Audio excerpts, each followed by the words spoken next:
Kami mewanti-wanti dan berharap kesimpulan ini jangan terlalu lama untuk diumumkan.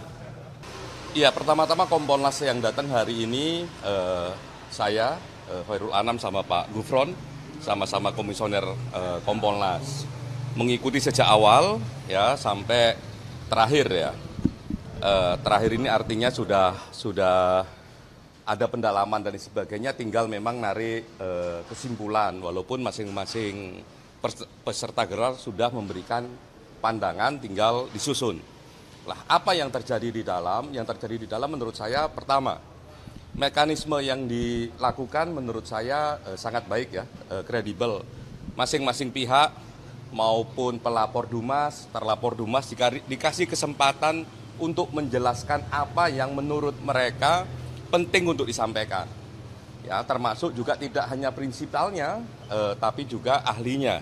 Terlapor juga begitu, tidak hanya mereka pengacaranya, juga ahlinya.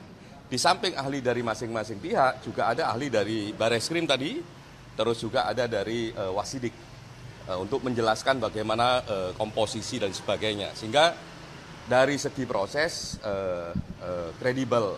Salah satu yang menjadi plus dari kredibilitas proses ini melibatkan kami. Jadi ada Kompolnas, ada Ombudsman, ada DPR juga, tapi tidak bentar saja, nggak sampai selesai ya. Tapi yang sampai selesai kami sama Ombudsman. Nah, bagaimana itu terjadi ya? Kami dikasih kesempatan juga untuk menanya banyak hal, ya banyak hal kami konfirmasi dan sebagainya. Lah, apa yang penting dalam konteks ini? Yang pertama begini, karena kami pengawas ini salah satu yang paling penting adalah bagaimana proses dan bagaimana substansi. Dari segi proses yang terjadi adalah kami cek apakah fakta-fakta yang disampaikan oleh pelapor maupun terlapor sudah dikerjakan ataukah belum oleh rekan-rekan penyidik. Tadi dijelaskan banyak hal, detail penjelasannya, titik komanya dijelaskan. Jadi berbagai argumentasi yang tadi disampaikan baik pelapor maupun terlapor ya, dengan termasuk juga oleh ahlinya, itu kami mendapatkan penjelasan yang cukup mendalam. Termasuk misalnya ketika mereka mengatakan kami sudah ambil bukti ini, tolong tunjukkan buktinya.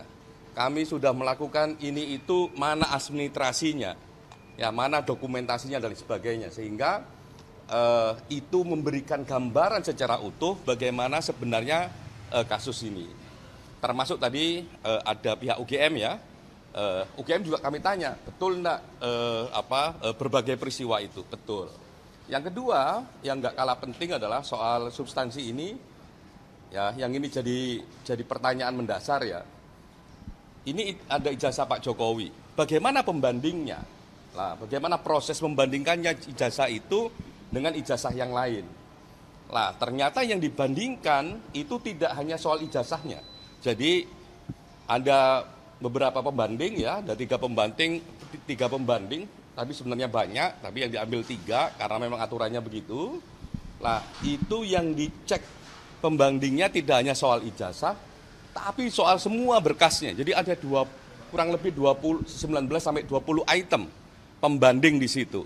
Sehingga kita bisa tahu nih, betul enggak. Nah, dalam konteks perbandingan itu yang dicek per dokumen. Ya, per dokumen dicek. Terus kondisi common historicalnya dicek. Misalnya kok kondisi common historical itu kalau ada pertanyaan gini, ini kok ada ijazah satu pakai profesor, satunya enggak, atau pakai pakai SOE, pakai itu juga dicek. Nah, kami mendapat penjelasan yang menurut kami penjelasannya sangat komprehensif, baik dari UGM maupun dari penyidik, termasuk juga dari lapor. Jadi lumayan itu penjelasannya. Lah, yang berikutnya yang nggak kalah penting soal metodologi ya. Teman-teman pelapor menjelaskan bagaimana mereka punya asumsi, punya analisa yang mereka yakini sebagai fakta, menyimpulkan A. Lah, yang terlapor juga begitu, ngomong keyakinannya B, misalnya begitu. Lah, kami juga ngecek itu ke lapor. Apa yang dilakukan oleh lapor, apa yang dilakukan oleh penyidik. Di lapor misalnya dia menjelaskan apa saja yang mereka cek, menggunakan alat apa, metodologinya bagaimana. Sehingga kita bisa ukur sebenarnya ini siapa yang memiliki metodologi yang paling kredibel. Lah kami cek tadi, ya ngeceknya satu, dari segi bahan, apakah bahannya memang faktual ataukah tidak. Nah, ternyata bahannya ya satu bendel itu banyak sekali, masing-masing 20 item. Jadi punyanya Pak Jokowi dengan pembandingnya masing-masing 19 sampai 20 item. Dicekin semua, dengan apa yang dicek, salah satu yang paling penting adalah karakter dari kertas. Ya, karakter dari stempel dan sebagainya.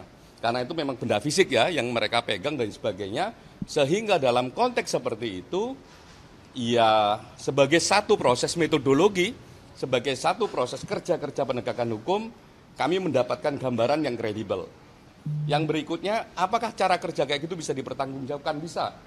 Karena kita cek alatnya apa, metode kerjanya ini apakah berstandarisasi ataukah tidak. Alatnya tadi ditunjukin menggunakan alat apa saja,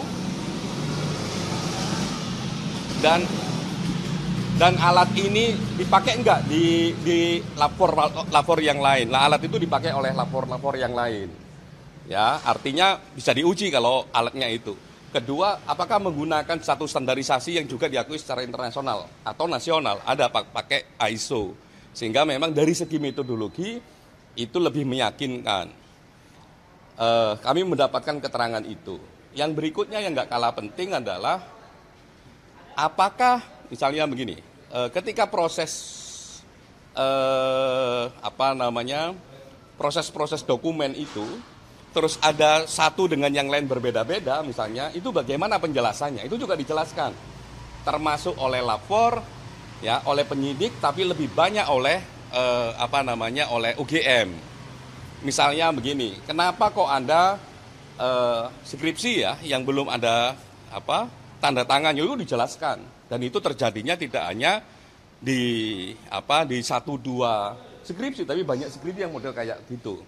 Kenapa bisa terjadi? Lah itu ada penjelasannya yang menurut kami ya sangat informatif dan akuntabilitasnya oke.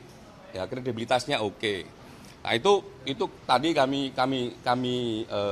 dalami.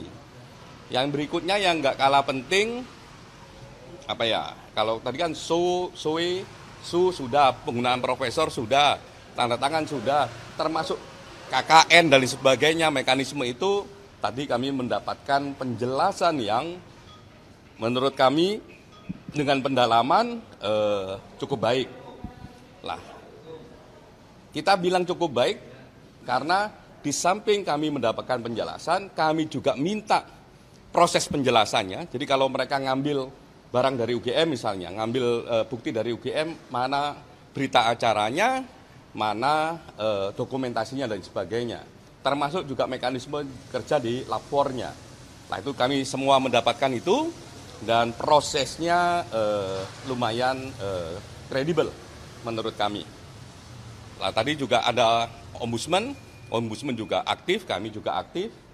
Bahkan dalam beberapa konteks Kompolnas lebih aktif untuk menggali sebenarnya ini apa sih fakta-fakta yang melatar belakanginya.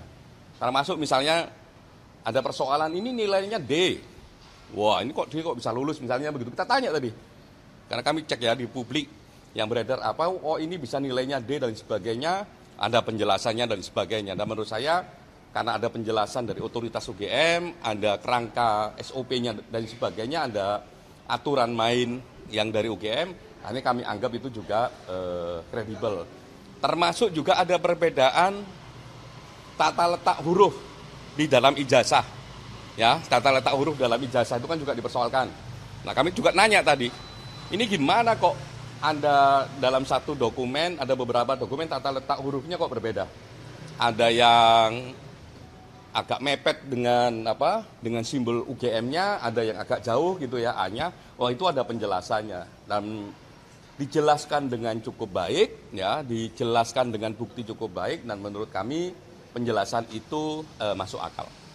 Mungkin itu pengantarnya, Mas Gubron. Berarti untuk saat ini proses gelar itu selesai atau masih akan berlanjut lagi? Sebagai satu proses gelar, tadi sampai pendalaman sudah selesai, masing-masing peserta gelar juga memberikan pandangannya, tinggal memang saat ini ditarik kesimpulan apa kesimpulannya.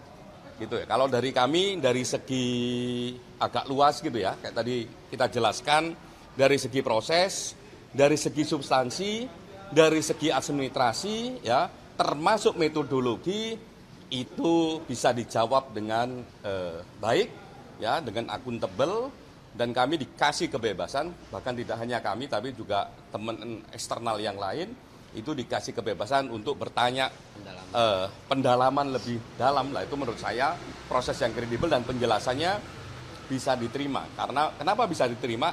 Satu, kami tidak hanya diberikan penjelasan informatif, tapi kami ditunjukkan buktinya, kami ditunjukkan bukti prosesnya, dokumentasi prosesnya, kami juga ditunjukkan alat yang digunakan, sehingga itu bisa kami terima. Artinya kalau tadi disebutkan tinggal kesimpulan, sudah dipastikan tidak akan ada gelar perkara lanjutan begitu atau pemeriksaan lanjutan? Masing-masing pihak sudah memberikan saran, ya. Masing-masing pihak sudah memberikan saran, ya tergantung Karwasidik menyimpulkan saran itu bagaimana, termasuk juga ahli. Di situ ada ahli pidana tadi yang juga menjelaskan bagaimana kerangka merespon fakta-fakta yang terjadi, fakta-fakta yang ada dalam mekanisme gelar tadi, baik yang disampaikan terlapor, pelapor, penyidik, lapor, UGM, ya, dia merespon itu dan dia memberikan pandangan hukumnya. Lah, saya enggak bisa mewakili dia untuk menjelaskan apa sarannya.